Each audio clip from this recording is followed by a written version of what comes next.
apabila pada bagian title bar masih tertulis nama file book 1, kemungkinan besar dokumen yang sedang saya input ini belum disimpan. Nah, sekarang untuk melakukan penyimpanan, maka Anda bisa mengklik menu file, save, atau cukup dengan mengklik icon save yang ada di toolbar standar. Akan muncul kotak dialog save as seperti ini. Di bagian save in, Anda bisa menentukan media penyimpan ataupun folder tempat menyimpan file tersebut. Biasanya secara otomatis terpilih folder My Document. Oke, jika ingin memilih folder yang lain, misalkan di C latihan, nah bisa Anda masukkan di sini. Tapi untuk kali ini saya pilih saja folder My Document, sehingga saya klik di sini untuk mempercepat.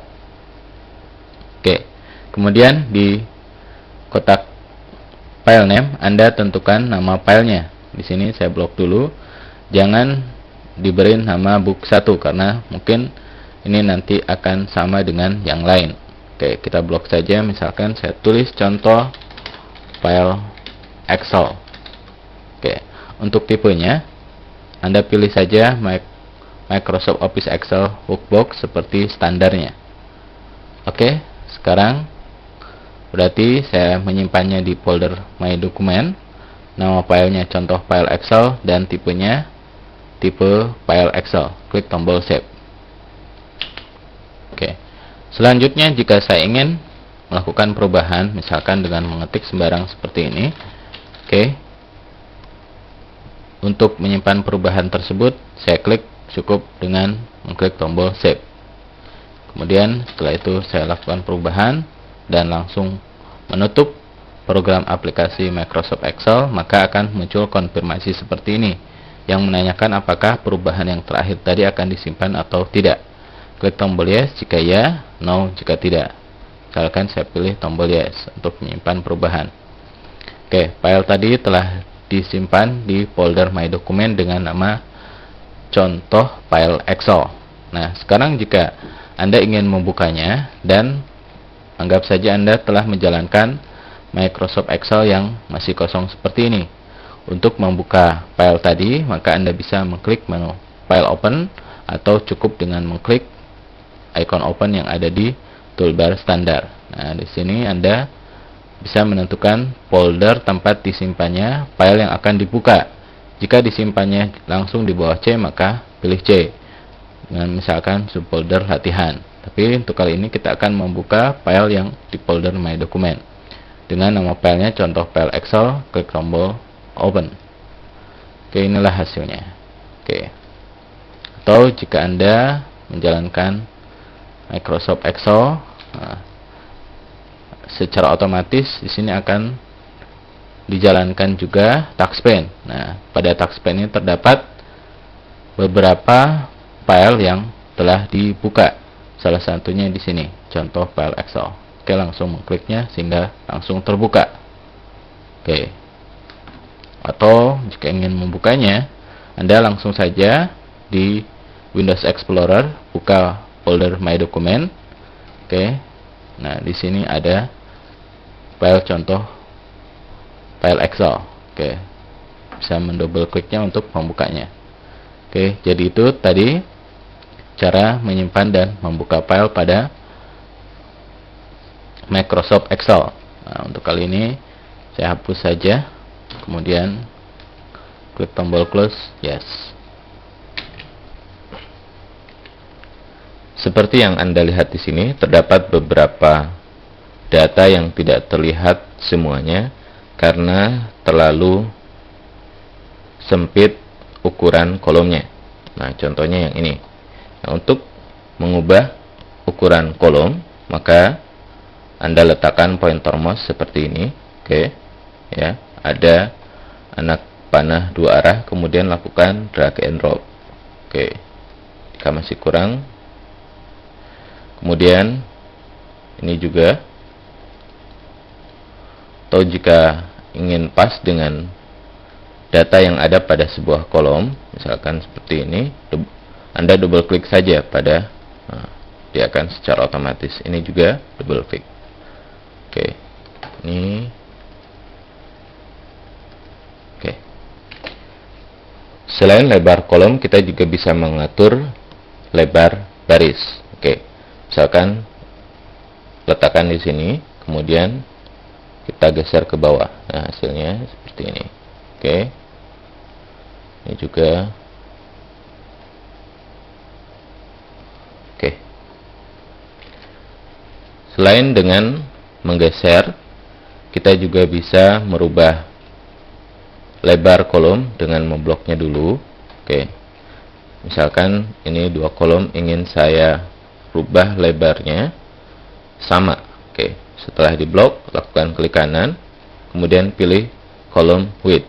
Oke, di sini misalkan semuanya saya inikan 7,5 ya, 7,5.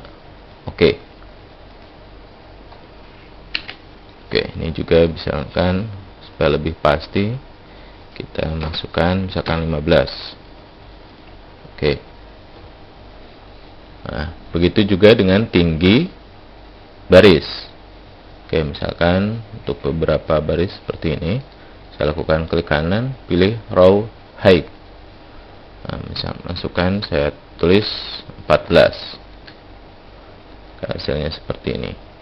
Oke, atau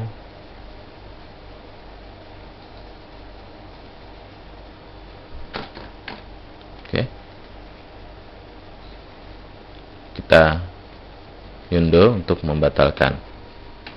Oke, misalkan setelah baris kedua ini, saya ingin menyisipkan data, dan data yang ada di baris ketiga pindah ke bawahnya. Oke, untuk keperluan hal itu, saya blok dulu barisnya. Oke, seperti ini. Kemudian klik kanan, pilih insert. Oke, kemudian kita masukkan saja data, misalkan kali ini saya tulis data sembarang. Tekan tombol enter. Oke.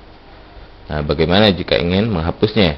Oke, Anda bisa untuk menghapus satu baris penuh, klik dulu, kemudian delete. Oke. Dengan langkah yang tidak jauh berbeda, kita juga bisa menyisipkan kolom. Misalkan pada kolom di D ini, kita ingin menyisipkan kolom baru. Oke, saya blok dulu, klik kanan, kemudian insert. Nah, hasilnya seperti ini.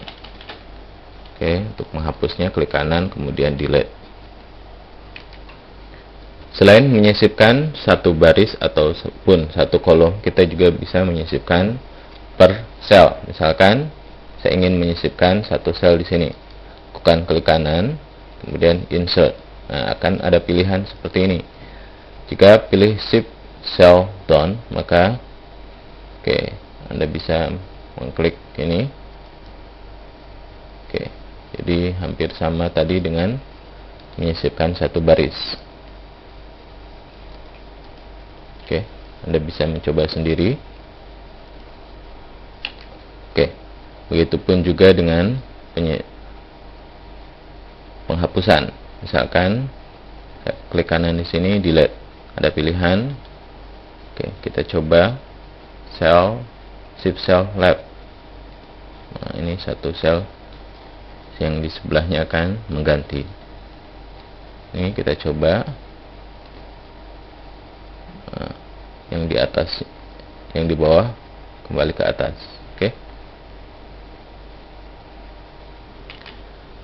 Tanpa melakukan penghapusan, kita juga bisa menyembunyikan sementara satu atau beberapa baris dan kolom. Misalkan saya ingin menyembunyikan baris D, maka saya blok dulu D-nya, kemudian lakukan klik kanan, pilih hide. Oke. Nah, untuk menampakkannya kembali, Anda bisa melakukan seperti ini, letakkan kursor seperti ini, kemudian geser. Oke. Atau bisa juga misalkan Anda blok di antara baris tersebut, ya seperti ini, lakukan klik kanan, pilih unhide. Oke. Nah, begitupun dengan baris, misalkan saya ingin menyembunyikan baris ini, baris ketiga, klik kanan, kemudian pilih hide. Oke, untuk menampakkannya lagi, nah seperti ini, baru di ini. Oke.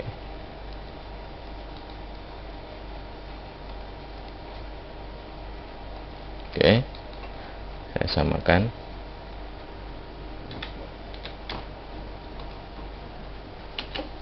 Oke, itulah tadi beberapa cara untuk melakukan pengaturan baris dan kolom.